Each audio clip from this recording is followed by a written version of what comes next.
ইলিশের মরশুম প্রায় শেষ। অনেক বাঙালি বাড়িতেই কিন্তু দশমীর পরে আর ইলিশ ওঠে না। আমার বাপের বাড়িতে আবার সরস্বতী পুজোতে জোড়া ইলিশের পুজো দিয়ে তবেই ইলিশ ঘরে উঠত। আজকে তাই ইলিশ মরশুমের শেষের দিকে ইলিশ ঝোলের আরও একটা ঘরোয়া রেসিপি শেয়ার করছি, যেটা আমাদের বাড়িতে কিন্তু দারুণ জনপ্রিয়।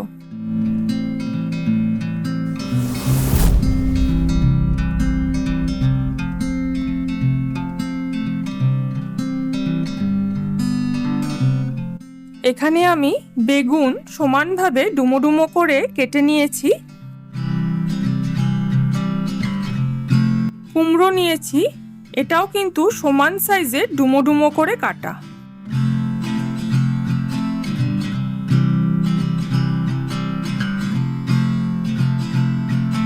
ফোড়নের জন্য নিয়েছি হাফ চা চামচ কালো জিরে, নিয়েছি 1 চা চামচ মতো হলুদ গুঁড়ো আর হাফ চা চামচ মতো লঙ্কা গুঁড়ো। এখানে আমি কাঁচা লঙ্কা নিয়েছি 5 থেকে 6টা। তোমরা যে যেমন ঝাল খাবে সেই অনুযায়ী কাঁচা লঙ্কাটা নিতে পারো। ইলিশ মাছটা খুব ভালোভাবে ধুয়ে নুন হলুদ মাখিয়ে আমি আধ ঘন্টার জন্য ম্যারিনেট করে রেখেছি।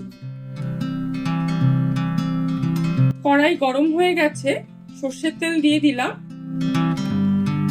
এবার আমি ম্যারিনেট করে রাখা ইলিশ মাছগুলো খুব আলতো করে ভেজে নেব।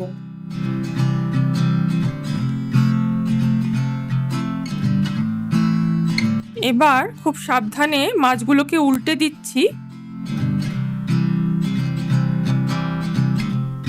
মাছগুলো কিন্তু আমি খুব বেশি ভাজবো না, না হলে কিন্তু ঝোলে দেওয়ার পর মাছগুলো শক্ত হয়ে যাবে। মাছগুলোতে দেখো খুব হালকা কালার চলে এসছে।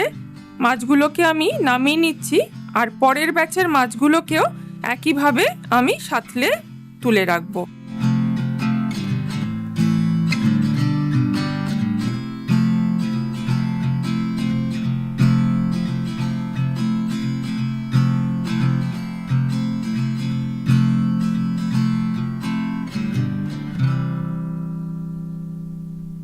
আর এখানে যে মাছ দুটো দেখছো, এটা কিন্তু আমার বাচ্চার জন্য আমি ভাজাটা তুলে রাখলাম। এটা কিন্তু একটু লাল করেই ভেজেছি, আর সাথে তুলে নিচ্ছি ইলিশ মাছের তেল।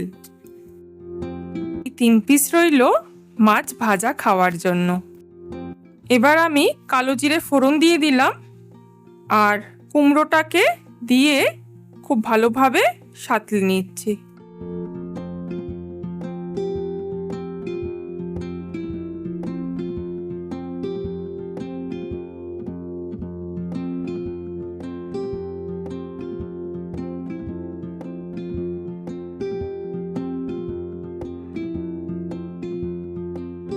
দিয়ে দিলাম 1 চামচ মতো নুন, আবার খুব ভালোভাবে সাঁতলে নেব।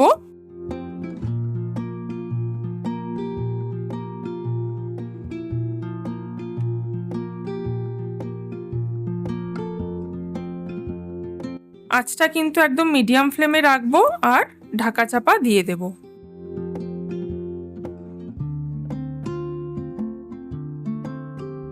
3 থেকে 4 মিনিট পর ঢাকাটা খুলে নিয়েছি। কুমড়োটা দেখো ভালোভাবে সাঁতলানো হয়ে গেছে, আর একটুখানি আঁচ সেদ্ধও হয়ে গেছে।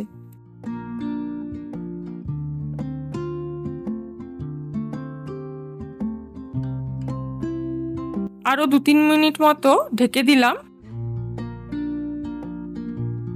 নেড়ে চেড়ে নিচ্ছি।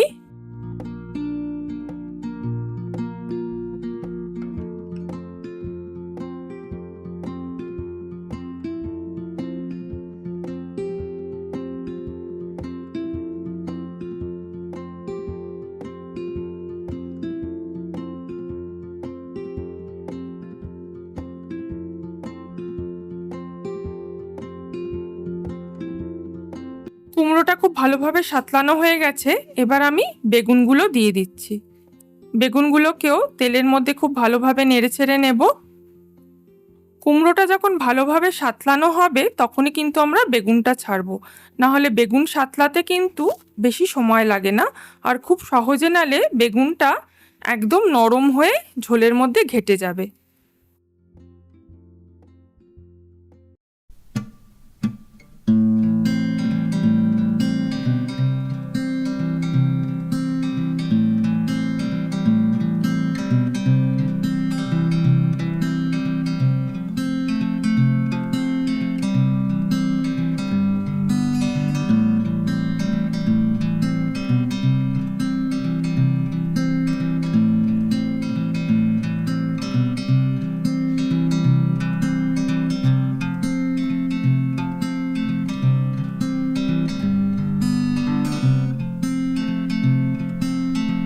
সাতলানো হয়ে গেছে, এবার আমি মশলাটা একটা আলাদা বাটির মধ্যে ঢেলে নিচ্ছি।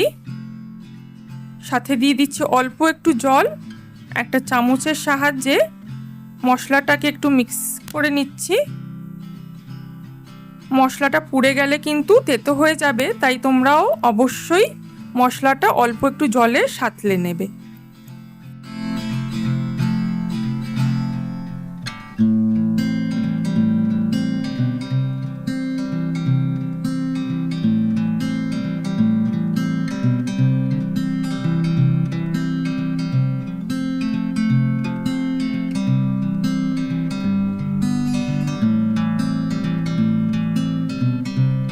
মশলাটা কষানো হয়ে গেছে, এবার আমি অল্প জল দিয়ে দিলাম ঝোলের আন্দাজে।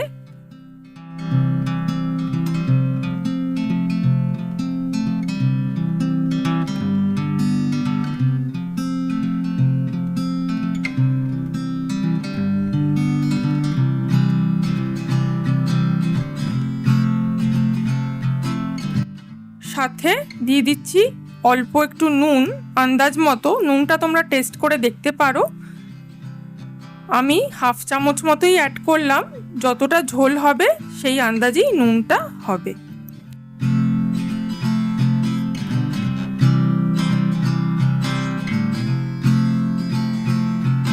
ঝোলটা ফুটে গেছে, এবার আমি আস্তে আস্তে মাছগুলোকে ঝোলের মধ্যে ডুবিয়ে দিচ্ছি।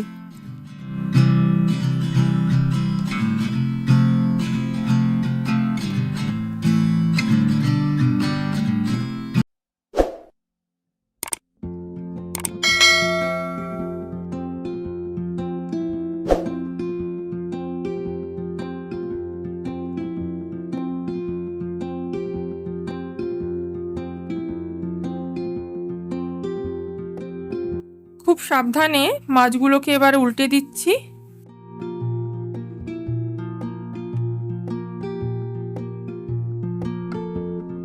বেগুনগুলো কিন্তু নরম হয়ে গেছে, তাই বেগুনগুলোকে খুব একটা বেশি ঘাটাঘাটি করো না। আর সাথে দিয়ে দিলাম এবার কাঁচা লঙ্কা।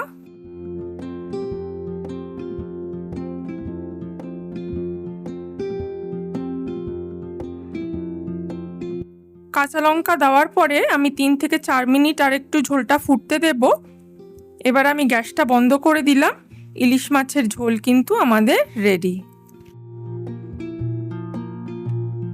কুমড়ো আর বেগুন দিয়ে কালো জিরের এই ঝোলটা কিন্তু গরম ভাতের সাথে অসাধারণ।